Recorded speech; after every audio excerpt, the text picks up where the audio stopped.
There are so many jackals and other animals in the forest, but there will be only one lion. And even if it is single, it will be the king of jungle. A lion is always a lion.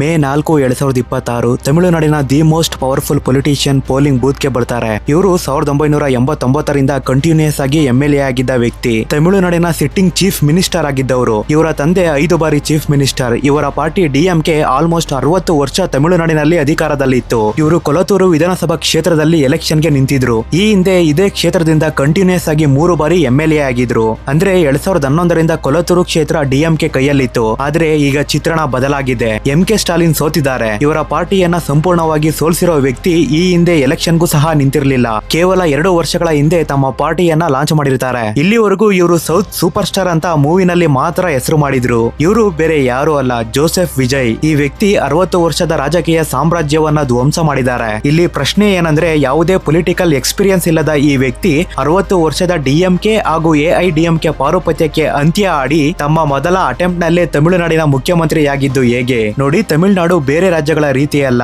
ಇದು ಭಾರತದ 2ನೇ ಶ್ರೀಮಂತ ರಾಜ್ಯ ಆಗಿದ್ದು 7.6 ಕೋಟಿ ಜನಸಂಖ್ಯೆ ಹೊಂದಿದೆ. 1967ರಿಂದ 2026ರವರೆಗೂ ಕೇವಲ 2 ಲೋಕಲ್ ಪಾರ್ಟಿಗಳು ಮಾತ್ರ ಅಧಿಕಾರದಲ್ಲಿದ್ವು, DMK ಅಂಡ್ AIDMK. ಕಳೆದ 60 ವರ್ಷ ಆವು ಏಣಿ ಆಟದ ರೀತಿ ಒಂದು ಬಾರಿ DMK ಮತ್ತೊಂದು ಬಾರಿ AIDMK ಅಧಿಕಾರಕ್ಕೆ ಬರ್ತಿದ್ವು. ಈ 2 ಪಾರ್ಟಿಗಳ ಐಡಿಯಾಲಜಿ ಡಿಫರೆಂಟ್ ಇದೆ. ಆದ್ರೆ 2026ರಷ್ಟೊತ್ತಿಗೆ ಈ 2 ಪಕ್ಷಗಳ ಐಡಿಯಾಲಜಿ ಸಿಮಿಲರ್ ಸ್ಥಿತಿಗೆ ಬಂದಿತ್ತು. 2 ಪಾರ್ಟಿಗಳು ಫ್ರೀ ಬೀಸ್ ಅನೌನ್ಸ್ ಮಾಡಿದ್ರು, ಸೇಮ್ ವೆಲ್ಫೇರ್ ಸ್ಕೀಮ್ಸ್. 2 ಪಾರ್ಟಿಗಳ ಮೇಲೆ ಭ್ರಷ್ಟಾಚಾರದ ಆರೋಪ ಅಂಡ್ 2 ಪಾರ್ಟಿಗಳ ನಡುವೆ ವೈರತ್ವವೇ ಇರಲಿಲ್ಲ. ಸೊ 2 ಪಾರ್ಟಿಗಳನ್ನ ಸೋಲಿಸಬೇಕು ಅಂದ್ರೆ ನೀವು ಏನಾದ್ರೂ ಸಮಥಿಂಗ್ ಎಕ್ಸ್ಟ್ರಾರ್ಡಿನರಿ ಮಾಡಬೇಕು. ತಮಿಳುನಾಡಿನ ಇತಿಹಾಸದ ಪುಟ ತೆಗೆದು ನೋಡಿದ್ರೆ ಈ ಕೆಲಸ ಒಬ್ಬ ವ್ಯಕ್ತಿ ಈ ಹಿಂದೆ ಮಾಡಿರ್ತಾರೆ. ಅವರು MG Ramachandran, famously known as MGR. ನಿಮ್ಗೆ MGR ಬಗ್ಗೆ ಗೊತ್ತಿಲ್ಲ ಅಂದ್ರೆ ಇವರು ಒಬ್ರು ತಮಿಳು ಮೂವಿ ಹೀರೋ. 1977ರಲ್ಲಿ ಇವರು ಒಂದು ಹೊಸ ಪಾರ್ಟಿ ಲಾಂಚ್ ಮಾಡಿ 33.5% ವೋಟ್ ತಗೊಂಡು ಚೀಫ್ ಮಿನಿಸ್ಟರ್ ಆಗಿರ್ತಾರೆ. ಮುಂದಿನ 49 ವರ್ಷದವರೆಗೆ 33.5% ವೋಟ್ ತಗೊಂಡ ರೆಕಾರ್ಡ್ ನ ಯಾರಿಗೂ ಸಹ ಬ್ರೇಕ್ ಮಾಡೋದಕ್ಕೆ ಆಗಿರ್ಲಿಲ್ಲ. ಆದ್ರೆ ಮೇ 4, 2026ರಂದು ಜೋಸೆಫ್ ವಿಜಯ್ ಈ ದಾಖಲೆಯನ್ನ ಮುರಿದು 35% ವೋಟ್ ತಗೊಂಡು 234 ಸೀಟ್ಗಳಲ್ಲಿ 108 ಸೀಟ್ಗಳನ್ನ ಗೆಲ್ತಾರೆ. ಇದು ನಿಮ್ಗೆ ಓವರ್ ನೈಟ್ ಸಕ್ಸಸ್ ರೀತಿ ಕಾಣಬಹುದು. ಆದ್ರೆ 30 ವರ್ಷದ ಹಿಂದೆಯೇ ಇವರು ಮುಹೂರ್ತ ಫಿಕ್ಸ್ ಮಾಡಿದ್ರು. ಅಸಲಿಗೆ ಇವರು ಮಾಡಿದ್ದಾದ್ರೂ ಏನು ಅಂತ ನೋಡೋದಾದ್ರೆ, ತಮಿಳುನಾಡಲ್ಲಿ ಮೂವಿ ಹೀರೋ ಅಂದ್ರೆ ಕೇವಲ ನಟ ಮಾತ್ರ ಅಲ್ಲ, ದೇವರಿಗೆ ಸಮ.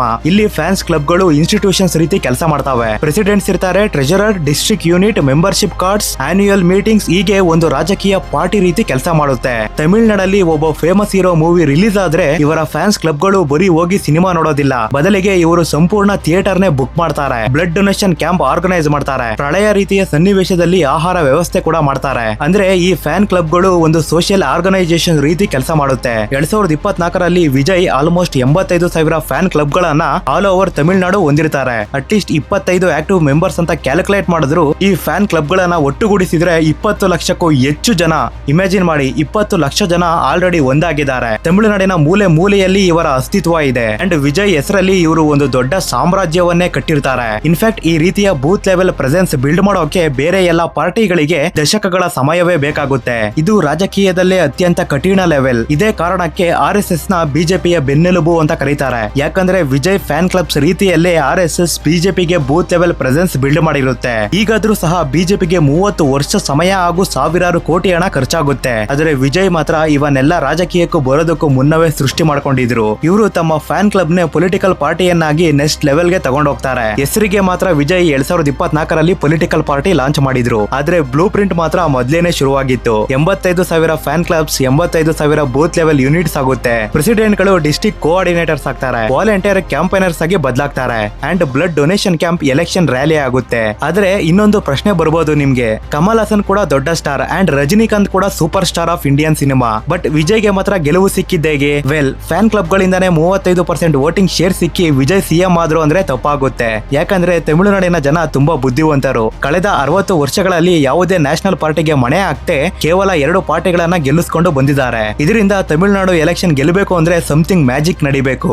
ಈ ತಮಿಳುನಾಡು ಮ್ಯಾಜಿಕ್ ನಂಬರ್ಸ್ ನೋಡಿ, 2026ರಷ್ಟೊತ್ತಿಗೆ 100% ಅಲ್ಲಿ 30% ವೋಟರ್ಸ್ 30 ವರ್ಷದ ಕೆಳಗಡೆ ಇದ್ದಾರೆ. ಅಂದ್ರೆ 1.8 ಕೋಟಿ ವೋಟರ್ಸ್. ಇವರೆಲ್ಲ DMK ಅಂಡ್ AIDMK ಸ್ಥಾಪನೆ ಆದಾಗ ಹುಟ್ಟೇ ಇರಲಿಲ್ಲ.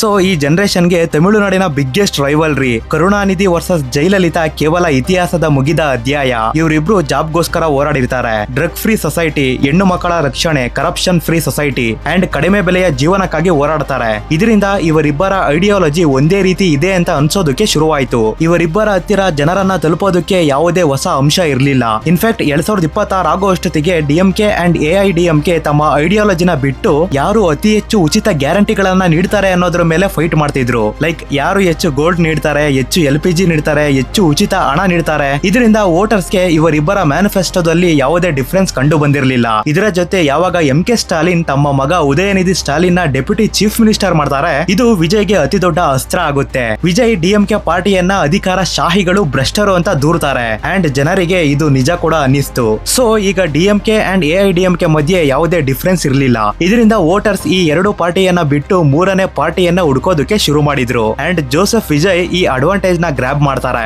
ಇವರು ತಮ್ಮ ಭಾಷಣದಲ್ಲಿ DMK ಅಂಡ್ AIDMK ಎರಡು ಕರಪ್ಟ್ ಪಾರ್ಟಿಗಳು, ಆದ್ರೆ ನಾನು ಆ ರೀತಿ ಇಲ್ಲ.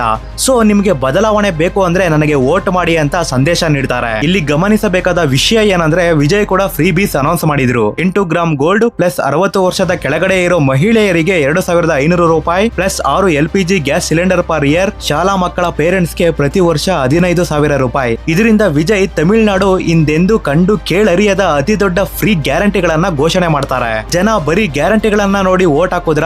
ಇದಕ್ಕೆ ಉತ್ತರ ನೋ. 27 ಸೆಪ್ಟೆಂಬರ್ 2025 ಎಲೆಕ್ಷನ್ಗೆ 7 ತಿಂಗಳ ಮುಂಚೆ ವಿಜಯ್ ಕರೂರಲ್ಲಿ ಎಲೆಕ್ಷನ್ ರ್ಯಾಲಿ ಮಾಡ್ತಾರೆ. ಜನ ವಿಜಯ್ಗೋಸ್ಕರ 38 ಡಿಗ್ರಿ ಹೀಟ್ ಅಲ್ಲಿ 7 ಗಂಟೆ ಕಾದಿರ್ತಾರೆ. ಇದರಿಂದ ವಿಜಯ್ ಕಾನ್ವಾಯ್ ಲೇಟ್ ಆಗುತ್ತೆ ಅಂಡ್ ಪೊಲೀಸರ ಸಂಖ್ಯೆ ಕೂಡ ಕಡಿಮೆ ಇರುತ್ತೆ. ಈ ಸಮಯದಲ್ಲಿ ವಿಜಯ್ ವೆಹಿಕಲ್ ರ್ಯಾಲಿಗೆ ಬರುತ್ತೆ. ನಂತರ ನಡೆದಿದೆ ದುರಂತ.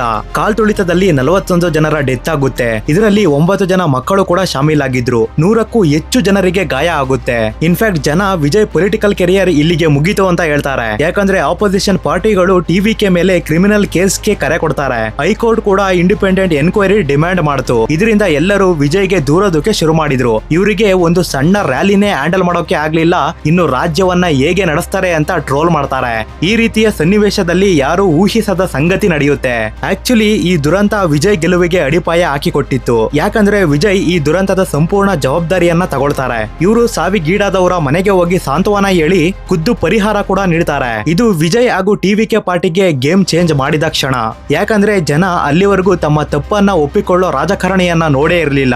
ಸ್ವಾತಂತ್ರ್ಯ ನಂತರದ ಆಳ್ವಿಕೆಯಲ್ಲಿ ರಾಜಕಾರಣಿಗಳು ಒಬ್ಬರ ಮೇಲೆ ಒಬ್ಬರು ದೂರೋದನ್ನ ನೋಡಿದ ಜನ ಫಸ್ಟ್ ಟೈಮ್ ಅಕೌಂಟಬಿಲಿಟಿ ತಗೊಂಡ ನಾಯಕನನ್ನ ನೋಡಿದ್ರು. ಇದರಿಂದ ತಮಿಳುನಾಡು ಪೊಲಿಟಿಕಲ್ ಗೇಮ್ ಚೇಂಜ್ ಆಯಿತು. ತಮಿಳುನಾಡು ಇತಿಹಾಸದಲ್ಲೇ ಅತಿ ಹೆಚ್ಚು ವೋಟರ್ ಟರ್ನ್ಔಟ್ ಆಗುತ್ತೆ, 85.1%. ಯಾವಾಗ ವೋಟರ್ ಟರ್ನ್ಔಟ್ ಈ ರೀತಿಯ ರೆಕಾರ್ಡ್ ಬ್ರೇಕ್ ಮಾಡುತ್ತೆ, ಇದು ಜನರ ಉತ್ಸಾಹ ಆಗಿರ್ಲಿಲ್ಲ, ಬದಲಿಗೆ ಜನ ರೂಲಿಂಗ್ ಪಾರ್ಟಿ ಮೇಲೆ ತೋರಿಸೋ ಫ್ರಸ್ಟ್ರೇಷನ್ ಆಗಿತ್ತು. ಇದು ವಿಜಯ್ ತಮಿಳುನಾಡು ರಾಜಕೀಯವನ್ನ ಸುವರ್ಣಾಕ್ಷರದಲ್ಲಿ ಬರೆದ ಕತೆ. ಐ ಹೋಪ್ ಈ ವಿಡಿಯೋ ನಿಮ್ಗೆ ಇಷ್ಟ ಆಗಿದೆ ಅಂತ. ಸಿಗೋಣ ನೆಕ್ಸ್ಟ್ ವಿಡಿಯೋದಲ್ಲಿ. Until take care and good bye.